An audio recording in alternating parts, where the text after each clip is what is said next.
Okay, I have to look at the controller to really explain this because there's a lot of buttons to press. Let me tell you! What's up, everyone? My name is Lehua, and welcome to the Superfina channel where I like to review games by sharing my impressions and how I played the game. Today's game we're going to talk about is God Eater 3. God Eater 3 is a JRPG game. It's been published by Bandai and Marvelous, and it's an amazing game. It's just that there's a lot to do in this game. There's a lot. There's a lot of lore. There's a lot of explanations. There's a lot of mechanics. And it doesn't help that I didn't play 1 and 2. You don't have to play 1 and 2.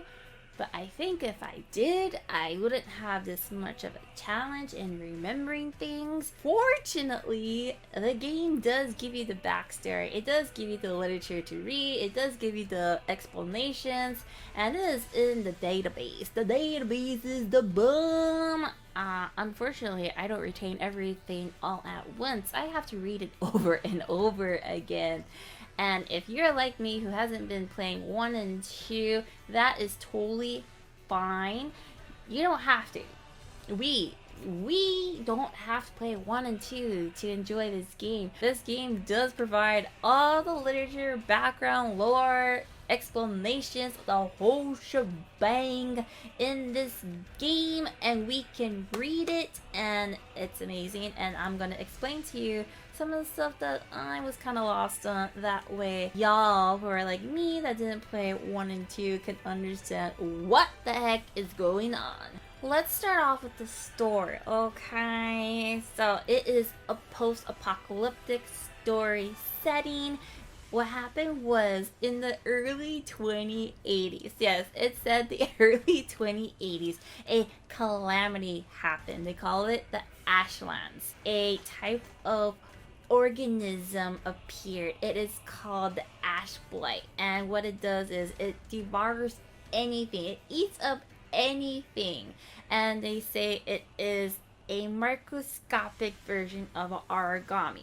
Now, what is an origami? A origami is a creature made of oracle cells, and they are able to devour anything. Hence why they think the ash blight are microscopic versions of the origami. Now the thing is, origamis, they eat anything, so they need to be taken out so they don't destroy mankind and the planet itself. Unfortunately, conventional weapons don't work. So the origamis are made of oracle cells. What are oracle cells? Oracle cells are a whole new type of organism, its own life form, which has a function of devouring. It just devours things. It possesses and devours. Oracle cells are important to know because they are mentioned quite frequently throughout the game, and they help us control our weapons, the God Arcs. God Arcs are equipped with parts produced from oracle cells. Now, oracle cells devour. That means not anyone can use a God Arc. That's where God Eaters come in. The only weapon that can defeat an origami is a God Arc. And God Arc is made up of oracle cells, but the oracle cells will devour anything. So how does a person have the ability to wield a God Arc? Scientists have found that oracle cells have a characteristic that limits it from devouring certain things. So scientists were able to manipulate that characteristic, which is called bias. They made this substance called bias factor. They inject this bias factor into people so they can have the ability to wield God Arcs and utilize the oracle cells. Bias factor is injected into the God Eater, so the God Eater can control the God Arc, which is made out of oracle cells. The bias factor helps prevent the Orca cells from devouring the God Eater. But God Eaters don't naturally make bias factors, so they use these armlets to inject the bias factor into their body and regulate. That way they don't get devoured by the Orca cells in the God Arcs. That's a lot, right? So we have the God Arc, which is equipped of parts made of Orca cells. The only person who can wield a God Arc is a God Eater. A God Eater is injected with the bias factor through their armlets. A bias factor is a substance made of bias, a characteristic of an Orca cell which limits its devouring. Now, how does a person become a God Eater? For a person to be a God Eater, they have to pass a test. This test says that they are compatible with God Arcs, and that means they're compatible with the Orca cells in the God Arcs. Then, after they pass that test, they have to survive the injection of the bias factor. The probability of survival is best when the person is young, from age 12 to 18. The probability of survival decreases as the person gets older. Next, we got different types of God Eaters. We have God Eater and we have an adaptive God Eater. Our characters are adaptive God Eaters, aka ages. We got the God Eaters. Now we have adaptive God Eaters, and that's where we are in God Eater 3. The reason why we have adaptive God Eaters is because of the Ashlands. Regular God Eaters can't survive in the Ashlands. They will still get devoured by the Ash Blights. So, adaptive God Eaters, aka Aegis, were made. And in order for a person to become an Aegis, they not only have to be injected with a bias factor, they have to be injected with Ash Blights. That way, they have the resistance and the durability in the Ashlands. And again, probability of survival of the injection of the Ash Blight corruption and the bias factor is best when the person is young. So that's why all of our characters are young people, because they were able to survive. We got God Eaters that can wield God Arcs. The God Arcs are equipped with parts of Orca cells. The Orca cells will eat anything. So we got the bias and the bias factor, which limits the Orca cells from devouring our God Eater, and we have the armlet, which helps regulate the bias factor that helps control or drive the Orca cells of the God Arc, which our God Eater wields. Understand? If you do, if you don't, leave them in the comments below. Yeah. Okay, the main thing I wanted to talk about in this review is the gameplay. And to talk about the gameplay, I wanted to explain the story and reasons behind our weapons. Now that we got the whole background story of our weapons, let's talk about the mechanics. Just like the explanation of our God Eaters and the God Arcs, the mechanics, there's a lot of mechanics, and whoa. We got a melee weapon and a gun, and the buttons, oh my gosh, I had to remember how to use the buttons a lot. I had to refresh myself quite frequently. If you don't play this game frequently or consistently, you're gonna forget how to use the mechanics, where to press your buttons. So the mechanics, what we got here is we have attack, jump. Okay, I have to look at the controller to really explain this because there's a lot of buttons to press. Like, let me tell you. Goodness gracious. Okay, so we got Y and X as our attack buttons, and we have A, that's a step. Now, a step is sort of like a dash. Some of our attacks, we're going to have to do a step and then attack. Then we have a dive. Now to dive, you gotta press the R trigger, ZR, yes, ZR, and B. B is normally our jump to do a dive, which is a very fast and far dash that enables us to hit a target and make some damage. I like to use it to quicken my pace. Speaking of quickening the pace, we can run. Our walking is pretty slow, so we can run. And to run, we just move the stick, the joystick, and press R. Running and pressing R makes us sprint or jog. We don't learn this right away. The game gives us a tutorial throughout the game. It's not like normal games where it's like, okay, you're gonna run this, and this. Now remember and go. No.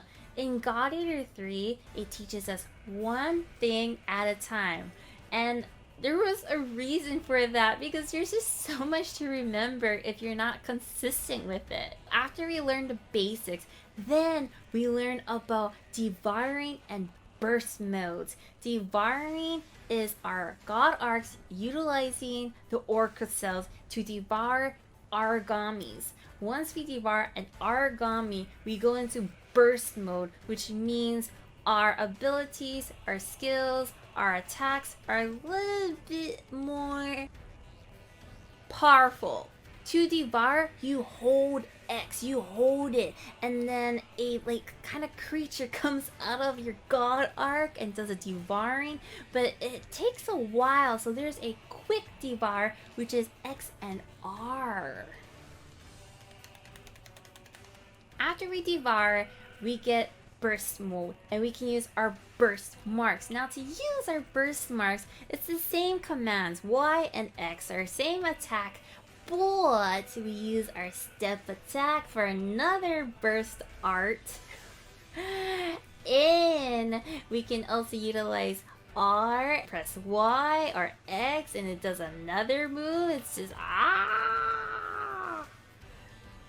And the reason why we want to utilize our burst arts is because the more we use it, it levels up to level 2, 3, 4, 5, becoming more powerful, making more damage. And we're not limited to one weapon.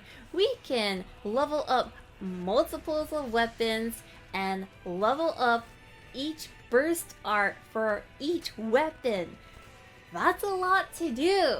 I talked to someone and they said, I just have this one weapon left to level up. I'm like, holy cow. That's a lot of weapons that person already leveled up. I'm like, oh, he maxed out all those weapons? It's like, what the? That's a lot to do. That's a lot of leveling up. Jeez Louise. And then, when we're fighting the origami with our team, we can play up to 4 people. There's a moment after our burst mode that we can engage with our fellow teammates, and by engaging we can share attributes.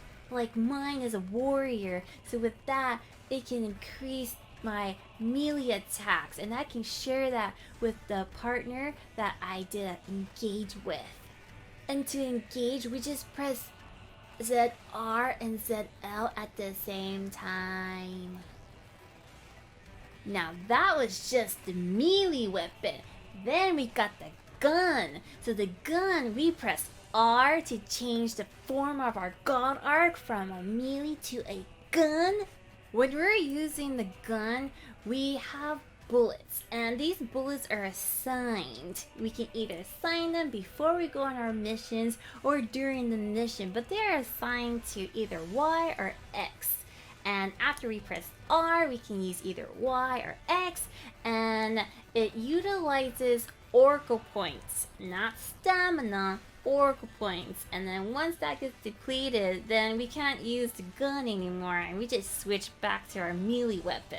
When we assign our bullets, we normally go to a terminal, which is a computer, and that lets us modify our weapons, craft items, assign attributes, skills, etc., etc. But during the missions, we just press the minus button. That will enable us to go to the menu and customize some things. And I just remembered other buttons to use. So when we're using the gun, we press L to target, and if we want to block, we press R and A, that's block. R and A is block, or A and R is blocks. Like, jeez Louise! This game literally makes us utilize every button on our controller. Like, literally, there's no button left unused. So let's go over the buttons and commands and such. We got Y and X for our attacks, and we have A for step, and then we can do a step and an attack, and we can use B for jump. But if we use ZR and B, that's a dive, and if we do R and A, that's a block, and if we want to use our guns, we just use R, and to aim we use L. Still following me? And to use heavy attacks, we can press R and X and Y. Those will create some heavy attacks. And then we use both ZL and ZR for engage. If I missed anything, let me know in the comments below, because I'm still trying to remember this stuff. It is quite the challenge for me, but I still like the game. And that was my Superfina review on God Eater 3 on the Nintendo Switch. If you guys liked this video, don't forget to give it a like. And if you want to see more, subscribe and ring that bell so you can be notified on future videos. If you guys have any questions, comments, or things you want to know, leave them in the comments below. You can also find me on social media at Lehua Superfina on both Instagram and Twitter. Thank you guys for watching my Superfina review of God Eater 3. My name is Lehua. If you guys have any questions, comments, etc., leave them in the comments below. And don't forget to subscribe if you want to see more videos. Other than that, until next time everyone, bye!